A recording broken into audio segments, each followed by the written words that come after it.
Greetings! This is Sarah Canary, a technical writer on the documentation team at cPanel, the hosting platform of choice.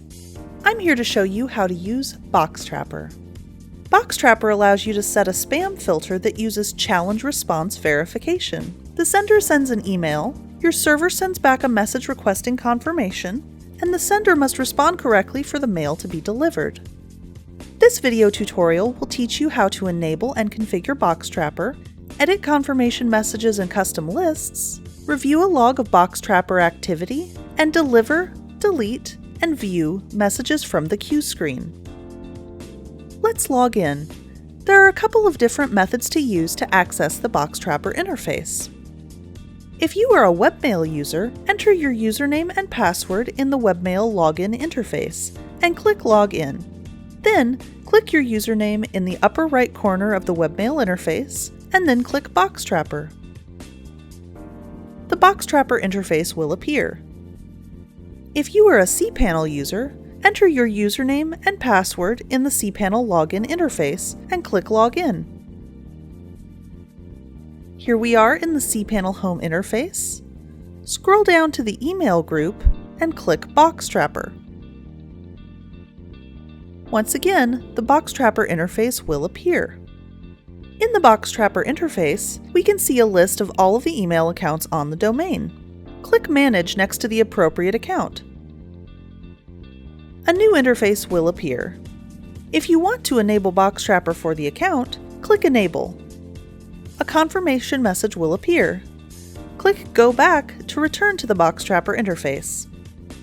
If you want to disable BoxTrapper, click Disable, but I'm going to leave BoxTrapper enabled. To configure BoxTrapper, click Configure Settings. A new interface will appear. If any other email addresses forward mail to this account, enter them in the Email Addresses for this account text box, separated with commas.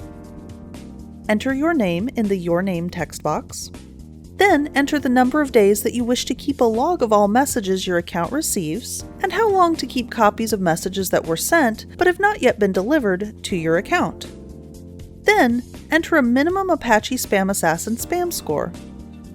If Spam Assassin awards a score that is lower than the number you enter here, the message bypasses BoxTrapper and is delivered. The lower the score, the harder it is for a message to bypass BoxTrapper. I'm going to set the score really low, at -2.5. If you want to enable automatic whitelisting, select the Enable Automatic Whitelisting checkbox. If you enable this setting, BoxTrapper automatically whitelists any email addresses that you send messages to. If you want to enable whitelisting by association, select the Automatically Whitelist the to and from lines from whitelisted senders checkbox.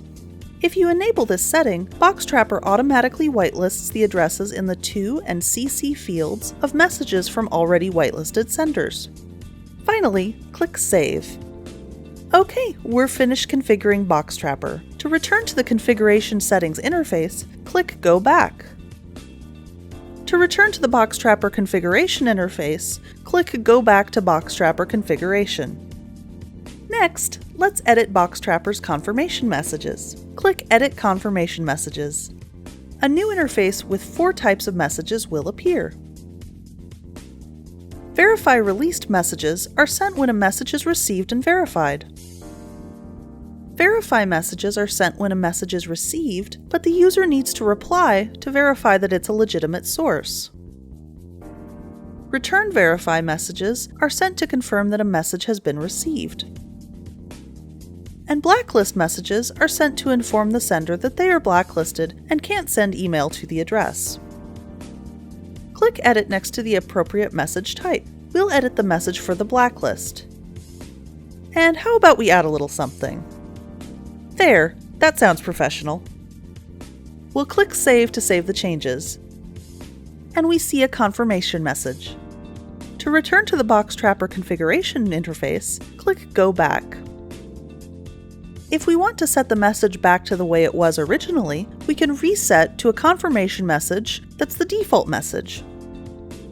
Then click Reset to Default next to the appropriate message type. A confirmation message will appear. Click Go Back. Once again, To return to the BoxTrapper configuration interface, click Go Back. To edit white, black, and ignore lists for BoxTrapper, click Edit White, Black, Ignore Lists. A new interface will appear. If the sender is on the white list, BoxTrapper delivers the message without the need for confirmation. If the sender is on the ignore list, BoxTrapper deletes the message. If the sender is on the blacklist, BoxTrapper deletes the message and sends a warning message back to the sender. Click Edit Whitelist, Edit Ignore List, or Edit Blacklist. We'll click Whitelist, but the ignore list and the blacklist work the same way. We can add conditions to this page to determine whether a message goes on the whitelist. Type 1 entry per line in the text box. Format what you enter as a Perl regular expression. This means that you need to use slashes to escape the @ symbols and dots so that cPanel doesn't interpret them as code. The interface provides you with some examples to demonstrate how to format your whitelist entries. We won't show you everything here, but you can get very advanced with some of these regular expressions. So let's add fred@example.com. Click Save. And then to return to the BoxTrapper configuration interface, let's click Go Back. Now let's add some forwards. Forwards allow you to set a forwarding address for messages that are whitelisted and verified. To edit the BoxTrapper forward list, click Forward List. A new interface will appear. In the text box, we'll enter the email addresses to which you want to forward verified messages. Let's say the messages will forward to backwards@example.com, and we click Save to save it. There's a confirmation message, and then again we'll click Go Back to return to the BoxTrapper configuration interface. The BoxTrapper log can help you isolate problems with email delivery to your accounts. To review the BoxTrapper log, click Review Log. Today's BoxTrapper log displays not terribly much. BoxTrapper's had an easy day. To view the log for a different day, use the back or forward arrow links. When you finish reviewing the BoxTrapper log, click Go Back to return to the BoxTrapper configuration interface. To deliver or delete mail from the BoxTrapper queue screen, we'll click Review Queue. To search for a specific message, use the search menu. Select whether you want to search in the sender, subject, or body, and then what you want to search for. Or you can navigate using the back and forward arrow links. There aren't any messages in the queue, but if there were, you could click the box for the messages, then select the action to use on them, delete, or whitelist and deliver. Then click Submit. For more information about cPanel, visit cPanel.com or follow @cPanel on Twitter. Thanks for watching, and happy automating!